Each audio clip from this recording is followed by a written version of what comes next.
People, deluded, I'm back again. Fridays equals Q&A days, people. First and foremost, thank you very much for obviously asking these questions. I hope you're all well and safe.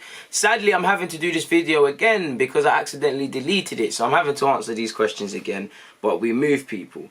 King OVO has asked, what's your thoughts on Arteta playing the man out of position? Well, I don't mind one or two players being adaptable. You see someone like James Milner, we know by trade he's probably a central midfielder. But throughout his career, he's played well on the wings, he's played good in the middle, and he's obviously in later years done well at fullback. Now, Jurgen Klopp, obviously I wouldn't say Milner's probably in their starting lineup, but what he is reliable, dependable, and he can help them across a couple of positions. I don't mind a couple jack of all trades. When you've got, I want Saka to be an out-and-out winger, but immediately, if the job, if it requires that Saka must do a little role from here to here, I don't mind it. Same goes for Maitland-Niles. At the same time, though, I would like people played in their roles. That's one thing. When I see Willian false nine, when I see what I believe initially is Eddie Nketiah through the middle, 4-4-2 thing, then he's doing left wing. I don't really understand a lot of these things. Again, Arteta is allowed to use his squad the way it is, but I just feel maybe when we need to get a bit more stability, a bit more confidence, and then you can start playing around with it and whatnot. So that would be it.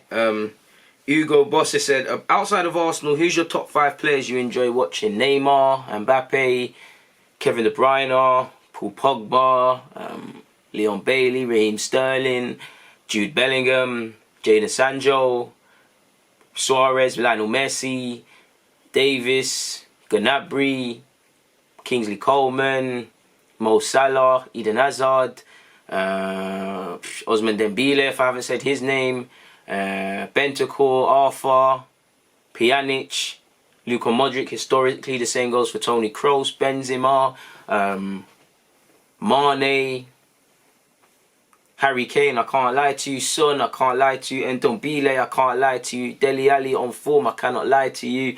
Bear, man, there's bare players, man. Anyone who's a baller is someone I'll watch, man. So I'd say that.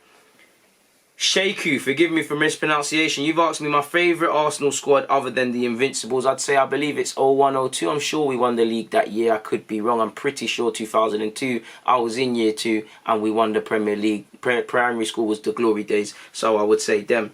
Thomas said, do you think the absence of fans affected the result against Leicester? You could say Leicester's fans probably would have been louder than us. You know, Arsenal fans, we would have still been nervous and there would have been groans and whatnot, and that can transpire. It could do, because you look at when we beat Sheffield United, maybe if they had their fans, it would have been different. So I would say yes, but at the same time, I don't think it's really relevant. It's not that it's not relevant. I just think there's been other factors for our performance. And to be fair, in a healthy way, our players should be able to block out the fans' emotion. You know, when they're cheering you on, they're giving you that energy, feed it. But it's down to the players to give the fans confidence. Too often they're not at Arsenal. You know, you lot have been playing nervous. So why the fans are cheering, but why are the fans not going to be nervous? And you can tell. And obviously it's having a negative effect because they're just bouncing off each other. Players are getting more nervous because they can detect the energy from the fans and vice versa. But it's down to the players to have the temperament, man. They should only be able to listen to Arteta, really, or just consider the emotions of their gaffer.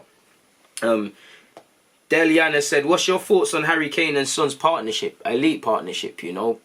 I know they play for Spurs, but you can't help but admire the link-up play they have. You know, in short, fantastic partnership that they have. And, you know, it's reflected statistically in the Premier League as well. 3GM has said, do we give Emil Smith-Rowe his chance in the Premier League and drop Ceballos and go Emil, Partey, Xhaka with Saka, Aubameyang and Pepe as the forwards? I'm not too sure dropping Ceballos for Emil, but I wouldn't mind it per se if he goes Xhaka, Partey, as you said, playing Emil. I would like to see Emil get opportunities, but he needs to be fit first and foremost. And, you know, his pre-season was disrupted with injury and whatnot. And, you know, he's got fit. He didn't look the fittest against Man City's under-23s. Obviously, yesterday he played no part in our Europa League. You know, I think when he's fit and he's ready and Arteta sees, you know, he'll get opportunities. It's down to him to take it, really and truly. So yeah, I would like to see him, especially as, you know, between Emil Smith-Rowe, between using Willian there's couple ways we have to try and fix that hole in our side in-house, at least until January. You know, that's only half of the coin, because, you know, we need more movement and the players and coaches have to fix it up. Personnel can only do so much. But yeah, man, I'd say that. So I think that's the questions asked of myself via Twitter. Let's quickly go over to the YouTube community tab for you guys. My phone might die, so might my battery. But we take them risks. KJ said, what's your thoughts on Hileb both as a player and the saga surrounding his departure? I'm not too sure for the saga surrounding his departure. He was presented a good offer to go to Barcelona. He did it, can't begrudge him. Hileb was a terrific player, you know, very strong dribbler. Didn't get that many goals or assists, but, you know, he was an artist of a footballer.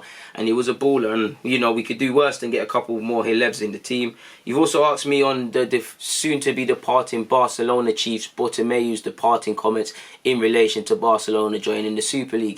Barcelona is at a time where they as a club need finances, you know, so I can't imagine a European powerhouse isn't going to join a league which is going to benefit them. It's as simple as that, really. It is obviously sad that Barcelona, who's had Johan Cruyff, Rinus Michels and the rest of the football purists are moving away from their values, and by doing things like this it is lacking integrity, but it is what it is. A lot of teams will follow suit both in Spain and in England.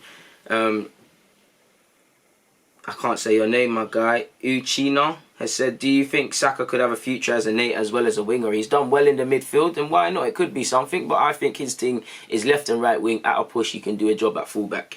You know, he does a good job at left centre mid, and he does a good job in the 10. So in the short term, why not? It helps his education, but long term, I want to see him on either side of the flank.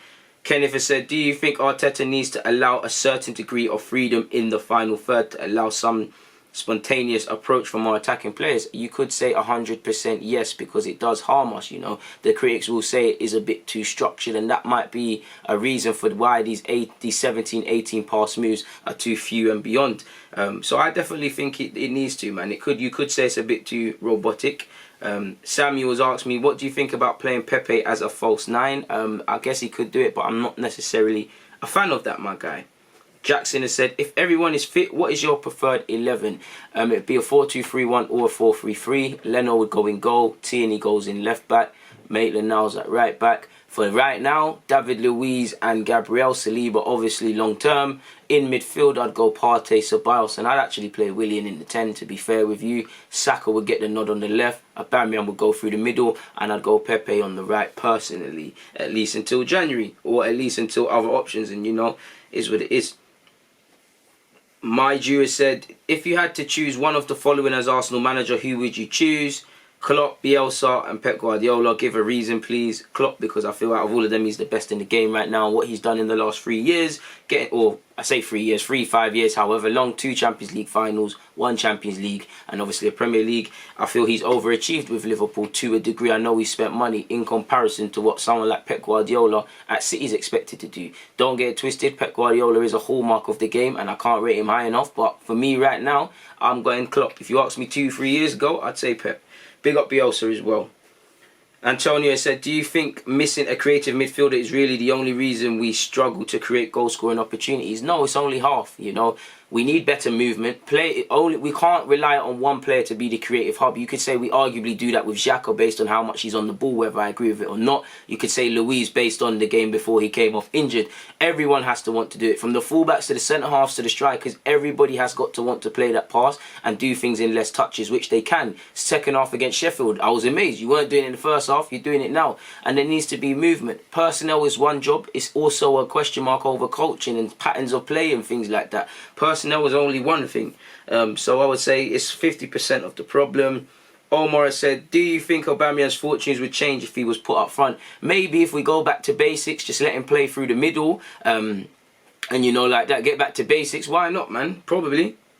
Diabolical said, do you think Arsenal players lack balls? No, I don't. LK has said, what's your opinion on Ital? Do you think he would be a good upgrade at right back? He's had a big injury, but I like him a lot. He can play further forward. I wouldn't mind him at all. Map Zero said, who in this Arsenal team is good enough to be in the team if you challenge for a title? Now, I'm not too sure for that, but if I was Arteta and I could only probably say 5 or 6 men, I'd say Martinelli, Saka, Leno to a fair degree. I know he's got question marks, but in comparison to the rest of his teammates, I believe Saka, Leno, Martinelli, Tierney, Aubameyang, regardless of his form, Partey, Gabriel. That doesn't mean, you know, they're the ones I'll put my hat on. If I was a manager, and I would use the likes of Pepe and Maitland-Niles and things like that, but as much as I like these sort of players, you know, Luiz too, holding the same, Bellerin even, you know, these players go through moments. 1 minute they go through rich veins of form and likewise slightly negative bits of form. The names I mentioned before are the players that over a 38 game period I'm going to see some real consistency. So there's that.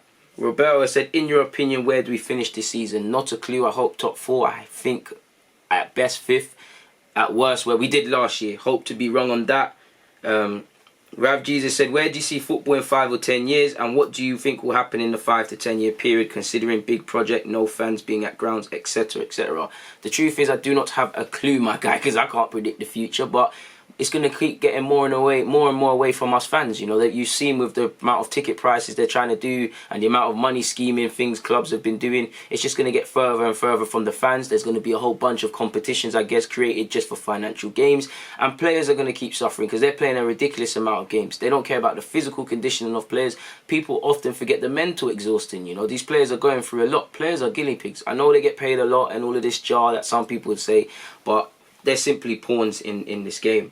John Doe said, why is it when it comes to playing striker, we don't judge Aubameyang by the same metrics we judge Nketiah? The argument for Laka is his hold-up playing ability to play with his back to goal, but the argument for Eddie isn't the same because the ball doesn't stick. His argument is pressing and work rate. I think people judge Eddie on his hold-up play personally, so I can't really answer that question for you, my guy, but that's what I believe they do. If there's people that you speak to in your personal life and whatnot, then I guess you're gonna have to ask them, because I think that's a bit, yeah, man, that's not on you. That's not on really. It does lack a bit of logic. Just quickly browsing over the questions from last week, people, and I don't think we have any.